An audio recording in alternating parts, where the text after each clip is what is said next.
The Sacred Riana's AGT audition got 84 million views. But what cameras didn't show was darker. During her quarterfinals performance, the broadcast went completely black. Staff whispered about strange accidents and equipment failures around her. Some refused to enter rooms where she rehearsed. Then in 2023, her world shattered when the last person who called her by her real name died. She had a complete breakdown and vanished from public life. Her 2024 Harif comeback revealed the shocking truth about what fame had really cost her. Marie Antoinette Riana Grani, known to the world as the Sacred Riana, was born on July 13, 1992 in Jakarta, Indonesia. From the moment she opened her eyes, her life was anything but ordinary. Her father, Christian Yunarto, was no ordinary magician. He mastered psychological illusions. His magic wasn't about applause. It was about leaving people unsettled, questioning what was real. Riana grew up watching him turn simple rooms into spaces where shadows seemed alive and silence felt heavy. Everyday reality and illusion blended together around her. Jakarta, with its deep traditions of mysticism and ghost stories, only fueled this strange world. By the time she first appeared on television, she had become a living ghost story. Her style was a haunting mix of Indonesian folklore, her father's dark art, and psychological illusion. In 2019, a horror film called The Sacred Riana Beginning imagined a fictional childhood that was as eerie as her real one. In that story, her family ran a funeral home in a small town. Her father built coffins. Her mother prepared bodies for burial. Every day little Riana was surrounded by death. But she wasn't scared. The film showed her finding peace among the dead, as if she understood them better than the living. Then disaster struck. Her family fled to Jakarta.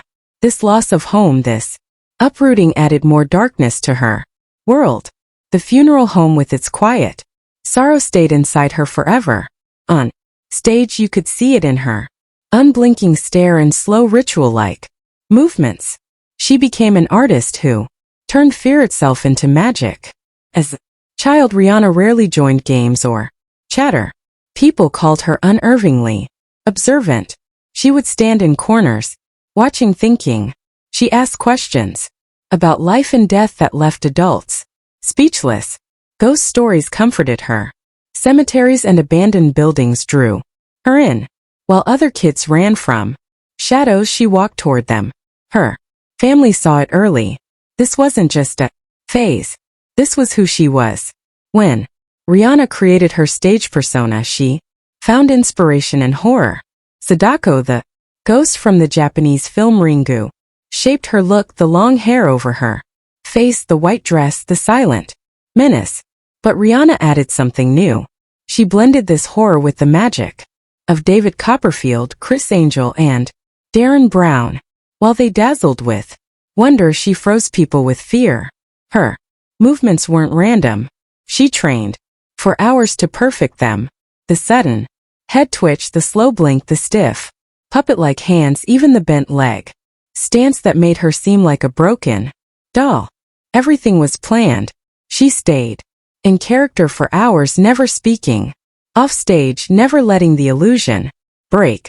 The line between Riana the person and Riana the ghost began to blur. Her doll Ri became her closest companion. Dressed like Riana with a blank stare, the doll wasn't just part of the act. It was a piece of her. Riana once said, "Ri protects me." People debated what that meant. Some said the doll represented her lost childhood. Once, when the doll was forgotten, she refused to perform until it was brought to her, even if it meant sending someone across Jakarta at midnight. The doll was her anchor in a world she had made terrifying. Even her voice was crafted to haunt, a soft, trembling whisper, neither fully childlike nor fully grown. She practiced for months to get it right. Every word she spoke on stage carried weight. The Sound of it alone made people shiver. But perhaps the most chilling part of her story was how she erased her old self. She wiped her social media clean. No photos, no posts, no trace of Marie Antoinette Riana Grani remained. Friends were shocked. But to Riana it was necessary. The sacred Riana had to be real, not just a character. For years people didn't know if she was flesh or phantom. This erasure sealed her legend, caused her a part of herself, but it made her unforgettable. On November 17, 2013, something unforgettable happened on Indonesian television. A young woman named Marie Antoinette Riana Grani stepped onto the stage of a magic competition called the Next Mentalist. People would soon know her as the sacred Riana, with long, messy hair hiding her face, one bent leg, and a doll named Riani always in her arms. She looked like she had walked out of a nightmare. Millions of viewers watched in shock as she performed, never speaking, barely moving, and always keeping that strange ghostly look. Nobody expected much from her at first, but she proved everyone wrong. She finished as the runner-up. It was incredible for someone so new and with such a strange style. Her silent, creepy act got people talking. Was she just a magician, or was there something truly supernatural about her? By the end of the show, Riana had sparked a wave of fascination. Her videos would later be watched over 70 million times online. But behind the scenes, things were not easy for her. After that first big appearance, many people in the entertainment world didn't want anything to do with her. Producers said her act was too scary for families. Some TV networks refused to show her at all. They were worried parents and religious groups would complain. At least 5 major shows dropped her or asked her to change what she did. They wanted her to be less frightening. They asked her to stop being so silent.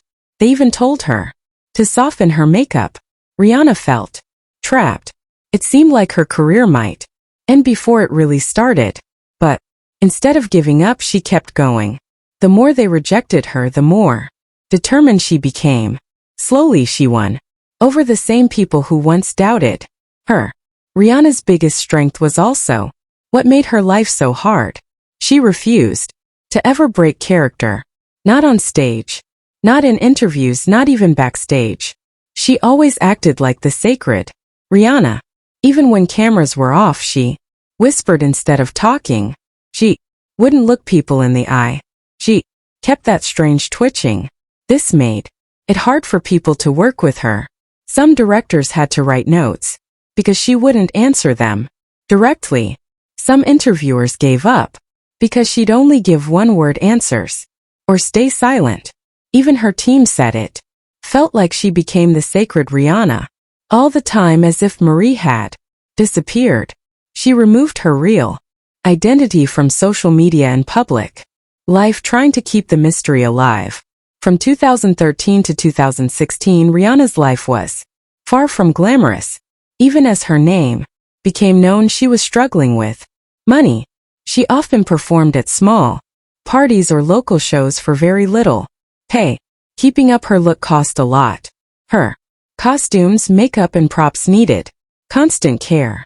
Sometimes she had to choose between spending money on her act or paying for basic things. Her family helped when she had no work.